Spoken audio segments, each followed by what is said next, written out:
BBM resign! BBM resign! BBM resign! Ikulong na yan! Ikulong na yan!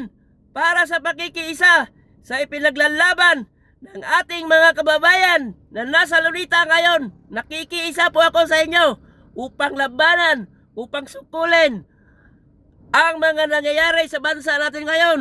Sobra na ang pagnanakaw. Tama na, tigilan nyo na ang pagnanakaw. Kitang-kita na namin, nararamdaman na namin ang kahirapan dahil sa panunungkulan mo, BBM. Hirap na ang bansa, nakakahiya na. Kaya itigil mo na yan, bumaba ka na upang di na lumala ang kaguluhan. BBM, mag-resign ka na. Kung may natitira ka pang hiya at awa sa sambayanang Pilipino para sa Pilipinas, bumaba ka na, BBM, maawa ka na, ramdam na namin ang kahirapan.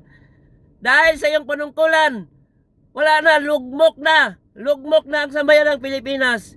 Ramdam na namin, hirap na kami. Kaya wag mo na kaming pahirapan. Kaming mga mahirap, lalo kaming naghihirap. Tama na. Kaya mga guys, makikisa tayo. Gawin nyo rin ang ginagawa ko ngayon. Dito, sa social media. Dito tayo mag-ingay. Labanan ng korupsyon. Tigilan na. Tama na. BBM resign na. BBM resign. BBM resign. Ikulong na yan. Mga guys. Dito, mag-ingay tayo sa social media.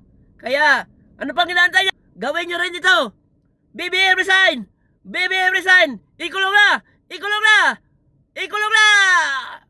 BBM resign na.